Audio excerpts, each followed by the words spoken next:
कि पैसा बहुत ज़रूरी चीज़ है। ये मेरे दिमाग बचपन से बैठ गई। पैसा बहुत ज़रूरी है, पैसे के बिना लाइफ नहीं है, पैसा पैसा, ये मेरे दिमाग में बैठ गया।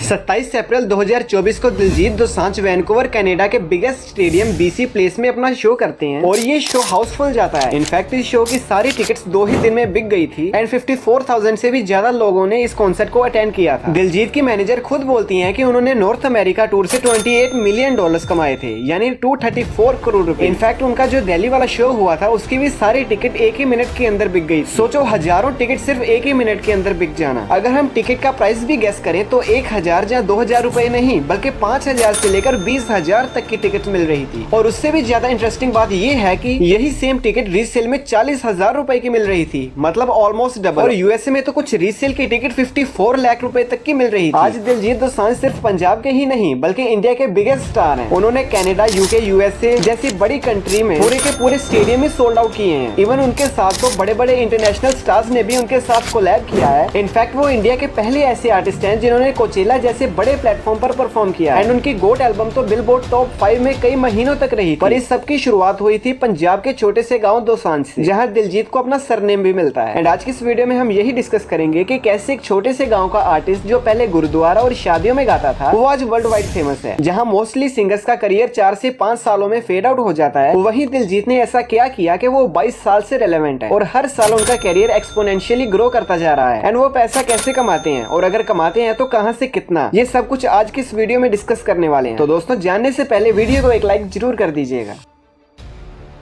जालंधर के छोटे से गांव दोसांझ में दिलजीत का जन्म हुआ एंड वो लोअर मिडिल क्लास फैमिली से बिलोंग करते थे। उनके फादर पंजाब रोडवेज में बस ड्राइवर थे एंड उनकी मदर हाउसवाइफ थी। उस समय उनकी फैमिली की टोटल इनकम महीने की सिर्फ 5,000 रुपए थी। इतने छोटे से गांव में इतनी कम इनकम होने की वजह से दिलजीत को 11 साल की उम्र में लुधियाना भेज दिया गया उनके मामा के पास। और फिर यहाँ से शुरू हुई दिलजीत की म्यूजिकल जर्नी। अपने मामा से 2-3 इंस्ट्रूमेंट सीखने के बाद थोड़ी बहुत सिंगिंग सीखी एंड देन अपनी फैमिली की फाइनेंशियल बर्डन को कम करने के लिए दिलजीत ने लोकल शादियों में एंड गुरुद्वारे में धीरे धीरे गाना शुरू कर दिया। एंड जिस एज में मोस्टली बच्चे बोर्ड के एग्जाम देने जाते थे, उस समय दिलजीत दिन रात काम कर रहे थे। मैंने दिन रात काम किया है। हमारे पास कोई भी शो आया, मैंने कभी वापस नहीं मोड़ा।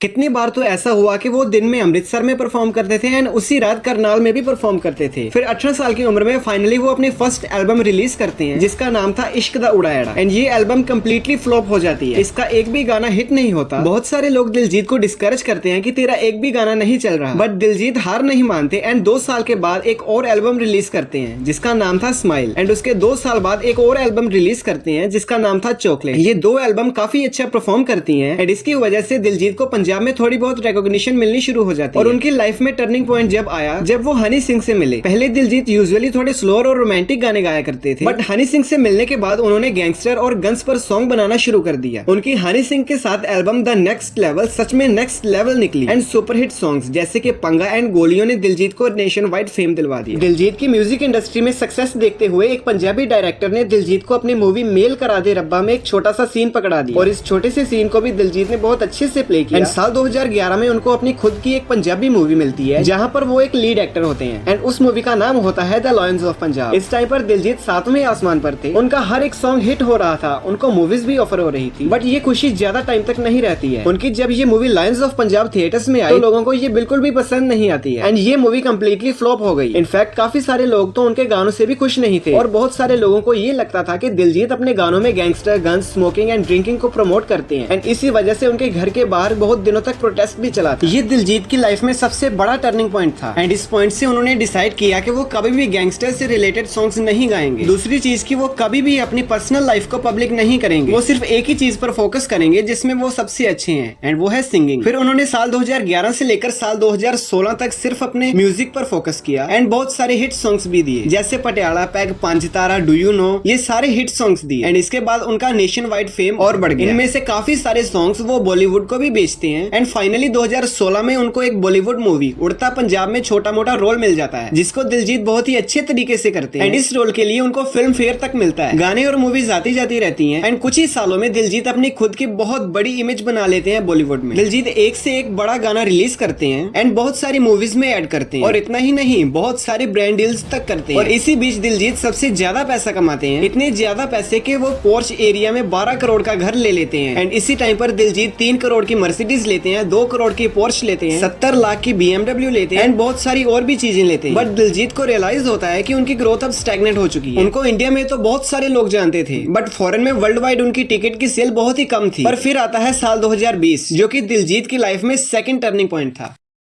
2020 में आपने कहा था कि आपकी लाइफ 2020 में चेंज हो गई थी, आपका एक सोचने का तरीका चेंज हो गया। बिल्कुल। क्या हुआ था ऐसा 2020 में जो आपका तरीका चेंज हो गया सोचने का लाइफ के प्रति? वो कंट्रोवर्शियल है, नहीं बता पाऊंगा। ठीक है। हाँ, तो वो समझ आना भी मुश्किल है।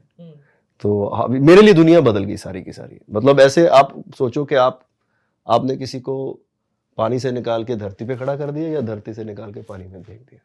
2020 में दिलजीत गोट एल्बम रिलीज करते हैं, जो कि वर्ल्ड वाइड फेमस हो जाती है एंड बिलबोर्ड टॉप 5 में कई महीनों तक रहती है। उनकी पहले भी बहुत सारी एल्बम हिट हुई थी, बट ये जो एल्बम थी ये बहुत ही ज्यादा स्पेशल थी। इसके सॉन्ग्स भी अच्छे थे एंड प्रोडक्शन तो नेक्स्ट लेवल की थी। इस एल्बम की वजह से ही दिलजीत की लार्जर देन लाइफ की इमेज बन जाती है। कभी कभार तो कोई आर्टिस्ट अपनी आर्ट से भी ज्यादा बड़ा हो जाता है, जैसे शाहरुख खान है। अब चाहे वो कितनी भी फ्लॉप मूवी बना ले, बट फिर भी आज लोग उनके पीछे क्रेजी हैं। एंड इस एल्बम के बाद जितने भी सॉन्ग्स आए उन सब में दिलजीत अपनी लार्जर देन लाइफ वाली पर्सनैलिटी को मेंटेन कर रहे हैं। एक के बाद एक सॉन्ग्स हिट होते गए और दिलजीत एक नेशनल स्टार से वर्ल्ड वाइड स्टार बन गए। उनकी एल्बम महीनों तक ट्रेंडिंग में रही एंड 2023 में दिलजीत इंडिया के पहले ऐसे आर्टिस्ट बने जिन्होंने कोचेला जैसे बड़े प्लेटफॉर्म पर उन्होंने परफॉर्म किया। इवन उन्होंने एडी शीरन जैसे बड़े इंटरनेशनल स्टार्स के साथ भी कोलैब किया एंड जिमी फॉल्कन जैसे बड़े शोज पर भी उन्हें इन्वाइट किया गया। आज जिस भी जगह दिलजीत का शो होता है उस जगह की ओवरऑल इकोनॉमी बढ़ जाती है। ऑलमोस्ट हर एक इंटरनेशनल चार्ट में उनकी एल्बम टॉप पर ही रहती है एंड जो हाइप टेलर स्विफ्ट और बियोंसे के कॉन्सर्ट में होती है उसके क्लोज अगर कोई इंडियन आर्टिस्ट है तो वो दिलजीत दोसांझ ही है। और सिर्फ इन 4 साल में ही दिलजीत दोसांझ ने अपना $multi-million बिजनेस भी खड़ा किया है। अब वैसे तो दिलजीत बोलते हैं कि उनको पैसों से ज्यादा कुछ नहीं है, बट अगर आप उनके सोर्सेज ऑफ इनकम सुन लोगे तो आप भी शॉक हो जाओगे। And here are 5 sources of income जिसके थ्रू दिलजीत हर महीने करोड़ों रुपए कमा रहे हैं। सबसे पहला है लाइव शोज। जैसा कि मैंने इस वीडियो के स्टार्टिंग में ही बताया कि जो उनका दिल्ली वाला टूर हुआ था उसकी सारी टिकट 60 सेकंड के अंदर ही बिक गई थी। अब इस टिकट का प्राइस यूजुअली 4000 से लेकर 20,000 रुपए तक का था। दोस्तों जवाहरलाल नेहरू स्टेडियम में 60,000 सीट थी जो कि सब हाउसफुल थी। उसका टोटल रेवेन्यू आता है 60 करोड़ रुपए, जिसका हमें एक नॉर्मल सा आइडिया मिल जाता है कि दिलजीत ने जवाहरलाल नेहरू स्टेडियम से लगभग 40 से 50 करोड़ रुपए कमाए होंगे। बिकॉज ये पूरा का पूरा अमाउंट दिलजीत को नहीं जाएगा, इसमें काफी सारा परसेंटेज मैनेजमेंट को भी जाता है एंड सिक्योरिटी को भी जाता है, बट फिर भी एक बहुत ही बड़ा अमाउंट दिलजीत दोसांझ को जरूर जाएगा। इनफैक्ट जो उनका नॉर्थ अमेरिका वाला टूर था जो फॉरेन नेशन में था उससे भी उन्होंने 234 करोड़ रुपए कमाए थे। एंड डेफिनेटली जो उनका ये इंडिया वाले टूर हो रहे हैं जिसमें उनकी कितनी टिकट्स इतनी ज्यादा एक्सपेंसिव है, तो इंडिया टूर से भी बाहर के पैसे कमाने वाले हैं। इसके अलावा दिलजीत कुछ प्राइवेट शोज भी करते हैं जहाँ पर वो कुछ मिनट्स के ही 4 करोड़ रुपए ले लेते हैं only for private performance. And Anant Ambani की शादी में भी उन्होंने 30 करोड़ रुपए लिए थे। And second is reality show जज। पैंडेमिक से पहले दिलजीत दोसांझ राइजिंग स्टार के 3 सीजन के जज रह चुके हैं और जब इन शोज के जज की सैलरी देखें तो वो सच में ही शॉकिंग रिजल्ट है। 2022 के आर्टिकल के अकॉर्डिंग यूजुअली सेलिब्रिटीज एक शो जज करने के 10 से 15 करोड़ रुपए ले लेते हैं। शिल्पा शेट्टी एक पूरा सीजन जज करने के 14 करोड़ रुपए लेती है। एंड माधुरी दीक्षित एंड ऋतिक रोशन जैसे स्टार्स जो कि सिर्फ एक बार आते हैं और वो आराम से 1 से 2 करोड़ रुपए ले लेते हैं। तो दिलजीत ने भी जो ये राइजिंग स्टार वाला शो जज किया था उसके भी उन्होंने आराम से 10 से 15 करोड़ रुपए ले लिए होंगे। And third is brand endorsement. Brand सिर्फ एक ही चीज पर भागती है एंड वो है व्हाट इज ट्रेंडिंग। और इस समय दिलजीत से ज्यादा ट्रेंडिंग और कोई भी आर्टिस्ट नहीं है। Diljit already Coca Cola, Fila and Crocs जैसी बड़ी कंपनीज को एंडोर्स कर चुके हैं। उनकी बढ़ती पॉपुलैरिटी को देखकर बहुत सारे ब्रांड्स ऑलरेडी उनके साथ कोलैबोरेशन करने के लिए लाइन में लगे। अब एग्जैक्टली कितना पैसा दिलजीत चार्ज करते हैं ब्रांड्स, ये डेटा तो पब्लिकली अवेलेबल नहीं है, बट डेफिनेटली वो भी करोड़ों में ही होगा। एंड ऊपर से दिलजीत दोसांझ के 25 मिलियन से भी ज्यादा इंस्टाग्राम पर फॉलोअर्स हैं, तो छोटी मोटी प्रमोशन के भी वो लाखों करोड़ों रुपए ले लेते होंगे। Fourth one is movies. Diljit की सिंगिंग की वजह से बहुत बार उनके एक्टिंग स्किल्स ओवरशैडो हो जाती है, पर वो बॉलीवुड में अक्षय कुमार, शाहरुख खान, शाहिद कपूर जैसे बड़े स्टार्स के साथ भी स्क्रीन शेयर कर चुके हैं। अपनी पहली मूवी उड़ता पंजाब में तो उनको बेस्ट मेल डेब्यू वाला अवार्ड भी मिल चुका था। और रिसेंटली इम्तियाज अली की जो मूवी आई थी चमकीला, जिसमें दिलजीत लीड रोल में थे, उसमें भी लोगों ने दिलजीत की एक्टिंग को बहुत ज्यादा पसंद किया। इनफैक्ट दिलजीत की एक्टिंग को शाहरुख खान ने भी खुद प्रेज किया है। फिर इनकी Punjabi movie Jat and Juliet Punjab 1984, Sajjan Singh रंगरूट, ये सारी पंजाबी मूवी ने भी अच्छा परफॉर्म किया। And according to the report वो एक मूवी का 5 से 10 करोड़ रुपए चार्ज करते हैं। And finally fifth source of income is his businesses. Diljit का खुद का एक प्रोडक्शन हाउस भी है जिसका नाम है Diljit Dosanjh production private limited. ये प्रोडक्शन हाउस उन्होंने साल 2018 में स्टार्ट किया किया था और इस प्रोडक्शन हाउस ने कोई बॉलीवुड मूवी तो नहीं बनाई, बट बहुत सारी पंजाबी मूवीज को फंड जरूर किया एंड इनमें से बहुत सारी मूवी सुपरहिट भी गई थी। और अब दिलजीत की जो पॉपुलैरिटी है वो दिन ब दिन बढ़ती ही जा रही है और जहाँ पे बहुत सारे सिंगर 4 से 5 साल रेलेवेंट रहने के लिए बहुत ही ज्यादा स्ट्रगल करते हैं, वहीं दिलजीत दोसांझ पिछले 22 सालों से रेलेवेंट है एंड हर साल उनकी ग्रोथ वो एक्सपोनेंशियली इंक्रीज हो रही है। उन्होंने बाकी आर्टिस्ट से अलग ऐसा क्या किया कि दिलजीत का ब्रांड इतना ज्यादा बड़ा हो गया एंड उनकी टिकट 50 लाख रुपए तक की बिक रही है। इसके पीछे 2 रीजन है। फर्स्ट वन इज उनका पंजाबी ऑरा। दिलजीत जहाँ भी जाते हैं वो अपना पंजाबी अटायर नहीं छोड़ते, फिर चाहे वो कोचेला हो, जिमी फैल्कन हो या फिर कोई और कॉन्सर्ट, वो हमेशा अपने पंजाबी अटायर में ही दिखेंगे।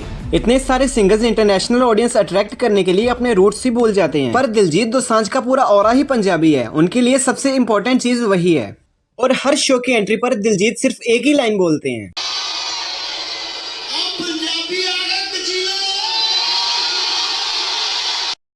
और उनकी इस पंजाबी आइडेंटिटी से ही काफी सारे लोग रिलेट करते हैं। Then second reason is constant change. आपने नोटिस किया होगा कि एक टाइम के बाद हर एक सिंगर के सॉन्ग सेम से लगने लगते हैं, फिर चाहे वो बादशाह हो, हनी सिंह हो या बी प्राक। पर दिलजीत का जो म्यूजिक है वो 22 सालों से फ्रेश ही आ रहा है और हर 2-3 सालों में वो अपना म्यूजिकल थीम चेंज कर लेते हैं। और इसका रीजन यही है कि दिलजीत कॉन्स्टेंटली अपने आप को अपग्रेड करते हैं, वो जमाने के हिसाब से सॉन्ग्स बनाते हैं। एक इंटरव्यू में दिलजीत के मैनेजर ने बताया था कि वो हर एक छोटे से छोटे आर्टिस्ट को भी सुनते हैं एंड जो चीज उनको पसंद आती है फिर उसी टाइप से सॉन्ग्स बनाते हैं। अपने बिजी शेड्यूल में भी वो सेल्फ लर्निंग के लिए टाइम जरूर निकालते हैं एंड इन्हीं रीजंस की वजह से आज दिलजीत दोसांझ सिर्फ इंडिया के ही नहीं बट इंटरनेशनल लेवल पर भी बहुत बड़े स्टार बन चुके हैं। उनके 22 साल के करियर में इतने सारे लोग आए और चले गए, बट दिलजीत पिछले 22 सालों से रेलेवेंट है एंड उनकी ग्रोथ एक्सपोनेंशियली इंक्रीज ही होती जा रही है। बाकी दोस्तों, आपको दिलजीत दोसांझ के सॉन्ग्स कैसे लगते हैं कमेंट करके जरूर बताएं और साथ ही आज की इस वीडियो को लाइक करके चैनल को सब्सक्राइब कीजिए और बेल आइकन को जरूर प्रेस कीजिएगा।